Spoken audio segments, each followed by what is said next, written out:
How one book changed a life forever. Have you ever felt like your life was moving, but you weren't? Like every day was a copy of the last, and every dream you once had was fading quietly in the background. That's exactly how Ethan felt. A 29-year-old man living in a small apartment, with a job that paid the bills but drained his soul. Every morning, he'd wake up to the sound of his alarm, stare at the ceiling, and whisper to himself, "Is this it? Is this really all life is?" He wasn't miserable, he was empty. The kind of emptiness that doesn't shout. It quietly erodes your passion, your drive, your why. One Friday night, exhausted from another meaningless week, Ethan walked into a small second-hand bookstore near his bus stop. The kind of place that smells like old paper and forgotten dreams. He had no plan, no list, no interest in buying anything. He just wanted to escape the noise inside his mind. And then, it happened. On the bottom shelf, half hidden behind dusty novels, he noticed a thin, dark blue book with a golden title, "Awaken the Giant Within." He smiled faintly. What a dramatic title, he thought, but something deep inside, told him to pick it up. When he opened the first page, a handwritten note caught his eye. It read, "To whoever finds this book saved my life. Maybe it will save yours too." Ethan froze. His heart skipped. It felt personal. He turned the pages, and the words spoke to him in a way no one had in years. Sentences like, "You can't control the wind, but you can adjust your sails. Your past does not equal your future." He whispered those words under his breath, again and again, as if they were medicine for his tired soul. That night, instead of scrolling through his phone or watching another series, Ethan read. And with every page, he felt something strange happening inside him. Something he hadn't felt in a long time. Hope. The next morning, Ethan did something unusual. He stood in front of his bathroom mirror, the same one he'd avoided for months, and looked straight into his own tired eyes. He whispered, "If my life doesn't inspire me, maybe it's time to rewrite it." That sentence hit him like thunder. He realized he had spent years existing instead of living, working for a paycheck, not for a purpose. Surviving days, not creating meaning. The book had planted a seed. A tiny spark of possibility. He didn't have a plan, but for the first time, he had a feeling that change was possible. So he made a promise. Every morning, he would read just 10 pages.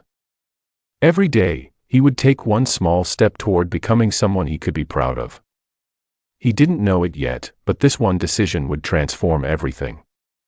At first, nothing around Ethan changed. The same small apartment. The same job. The same routines, but something inside him was shifting. He began waking up 30 minutes earlier, not to rush to work, but to read, reflect, and write down one lesson from the book. Each day, he'd ask himself one powerful question: what can I control today? That simple question became his compass. When his boss criticized him harshly, instead of breaking down, he thought, "I can't control his tone, but I can control my response." When his friends laughed at his self-help phase, he smiled and said quietly, "I'm not changing for them, I'm changing for me." Slowly, he started to notice the power of small wins. He began exercising again, started cooking instead of ordering food, and even signed up for an online course about leadership.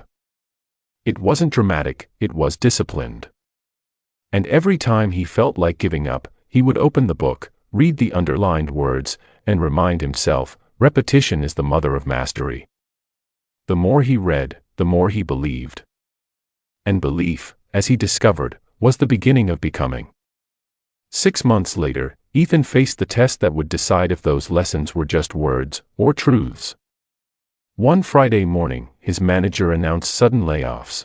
Half the department was being let go, and Ethan's name was on the list. The room fell silent. He felt his stomach tighten, his chest burn, his mind scream, "Why now?" The old Ethan would have panicked. But the new Ethan paused. He took a deep breath, remembered one line from the book, when you can't change your circumstances, change your focus. That night, instead of drowning in fear, he opened his journal and wrote, "Maybe this is not an ending, maybe it's an invitation." The next morning, he didn't rush to send job applications. He walked to his favorite park, sat under a tree, and for the first time in years, asked himself, "What do I truly want to do with my life?" The answer was faint, but clear. He wanted to teach others what he had learned. To help people find their own spark, just like that mysterious note in the book had helped him. So, with trembling hands and no idea how to start, Ethan began writing his own blog. Title: Awakened by a Book, he shared stories, reflections, and lessons, one post at a time. At first, only a few people read them.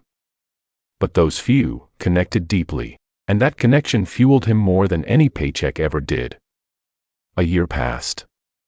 The blog grew from a hobby into a movement. Thousands of readers from around the world began sharing Ethan's words.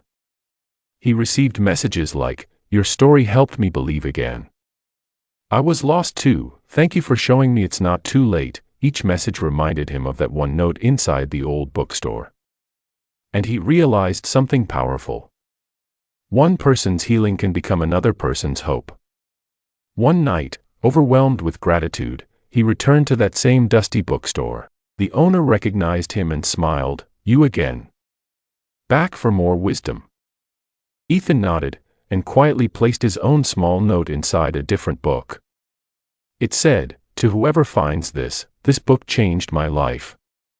Maybe it will change yours too." He smiled, closed the book gently, and walked out into the cool evening air. Knowing that somewhere, someday, someone would pick up that book and begin their own transformation. Years later, Ethan became a sought-after speaker and coach. He still lived simply, still read every morning, still kept that first book on his desk, now worn and full of notes. Whenever people asked him, "How did one book change your life?" he would smile and say, "It didn't change my life, it awakened me to the fact that I could," because the truth is, books don't change people. People change themselves when they're ready to listen. And sometimes, all it takes is one book, one page, one sentence, to remind you that your story isn't over yet. So if you've been feeling stuck, if life feels like it's repeating in circles, remember this: change doesn't start when everything around you shifts, it starts when something inside you does. Find that one thing, a book, a mentor, a moment, that whispers to your soul, and follow it with everything you have. Because sometimes, one book can truly change a life forever. If this story touched your heart, don't forget to like this video, share it with someone who might need it, and subscribe to my channel, where we learn, aspire, master, reflect, and evolve together.